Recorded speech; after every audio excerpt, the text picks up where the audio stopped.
Hey guys, welcome back. Today we're going to be going over my personal bug out bag. I'm going to kind of do an overview of it just to kind of give you an idea of what you're looking at and what you should consider when you're putting in your bug out bag together and whatnot. Everything that goes into your bug out bag it's solely based on your needs, what you think that you will need. Like for instance, someone who has 2 or 3 kids may need baby food or diapers or whatnot in their bug out bag if the child's too small to take care of themselves. But somebody who's single may need stuff just for themselves. So it kind of depends on the person, the situation, what your personal preferences are on things.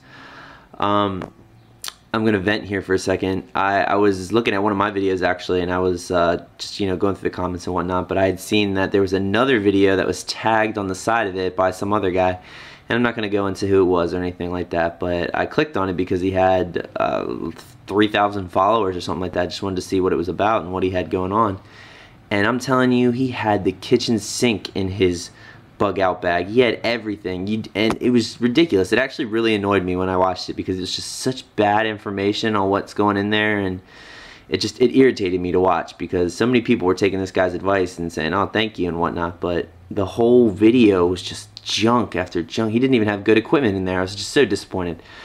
And the one thing that I guess you have to factor in when working on a bug out bag is that it changes, and it has to change every season. You're not gonna have winter clothes during the summertime. It's 95 degrees outside right now. You're not gonna have thermals or anything like that in your bug out bag. You gotta switch it out.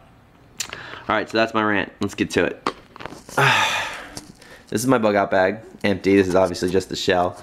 It's just got all kinds of pouches after pouch stuff. It's got Ziploc and just, all kinds of stuff. Look in here, it's this huge old bag.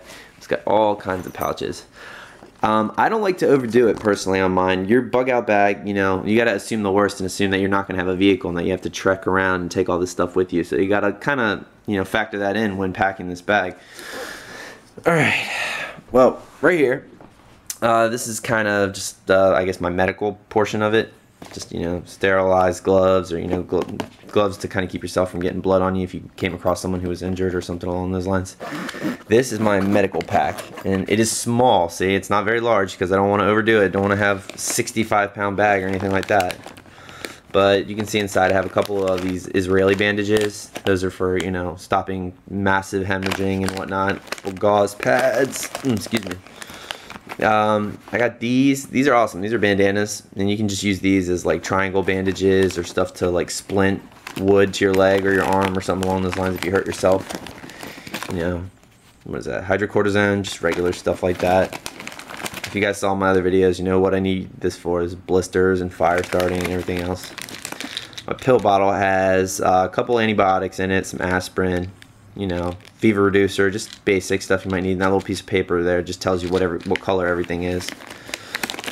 Alright, change of clothes, pair of shorts because it is hot out, like I said, 2 pairs of underwear, 2 socks, a shirt.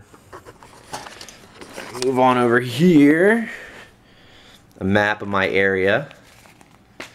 This is kind of like the miscellaneous section here.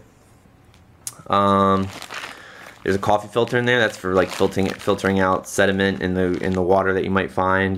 Rocks or tiny particles like sticks or twigs or leaves. It's good for that.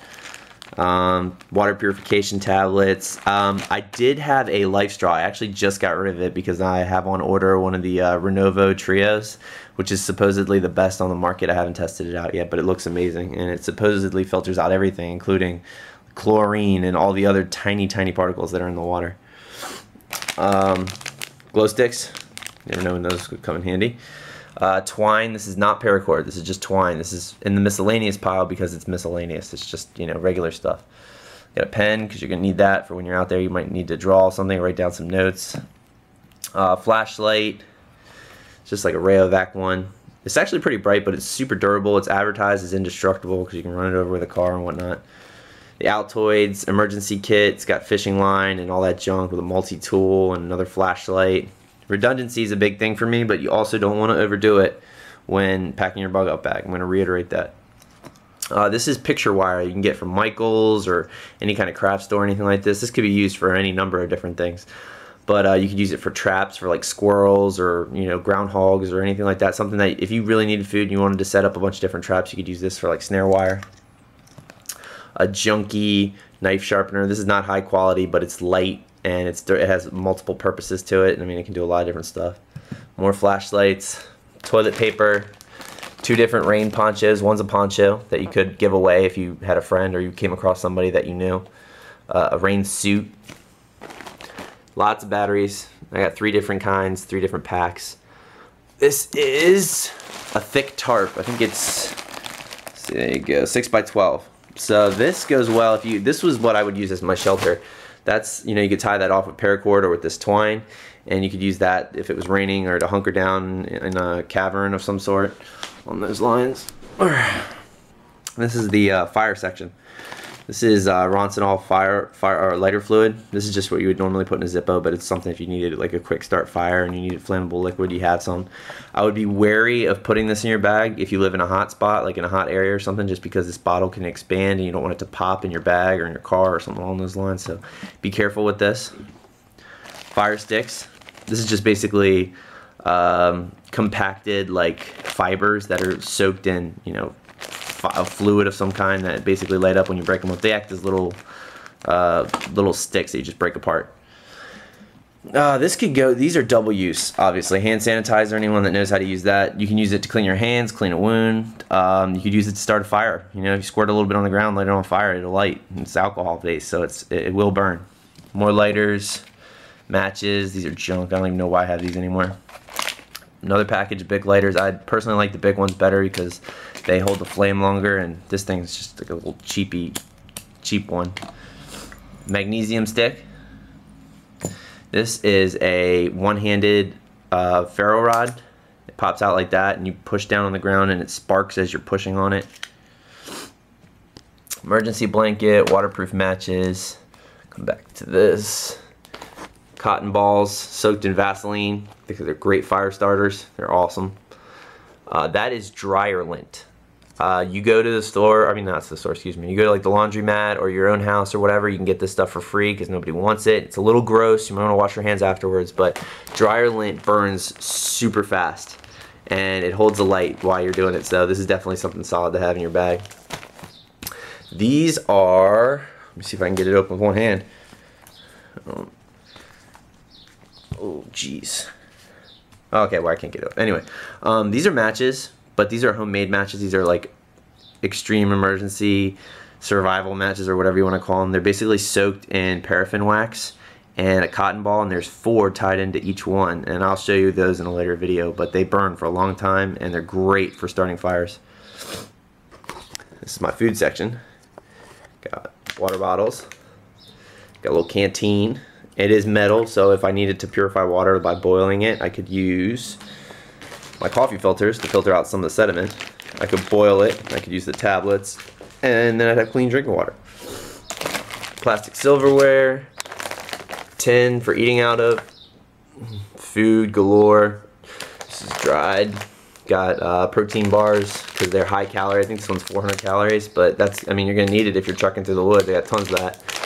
I got jerky, MREs, not 50, I have 2. The only reason I have 2 is just because, you know, I don't want to overdo it. Don't want the pack to be too heavy. This is more of my like survival tools section here. You guys have seen my videos, you know what these are and all this stuff. These are my Mora, my super fancy, love this knife. More of these triangle bandages, but they could be used, there's 50 million uses for these things. Get some, pick them up at the grocery store, or pick them at Walmart, get them at the dollar store, doesn't matter. They're awesome, you're gonna need them. I already have tons of knives. I have a knife I carry in my everyday. I have these. This is just redundancy, like I said. This is a Kershaw junk knife, but I just put it in there because I didn't really have another use for it. This is another junk multi-tool, but I like the fact that it has this little mini flashlight on it. And it's pretty bright. I mean, it's pretty bright for having this tiny little battery. It's got all that other stuff in it. Tons of paracord. This stuff's, you know, awesome. You never know when you're going to need paracord. You use that for shoestrings if you want, but it has tons of stuff, you know, tons of uses. Little compass, and my SOG hatchet. I like this one because it's ergonomic and I can throw it and chop or whatever I want to do with it. It's awesome. So yeah, this is my bag.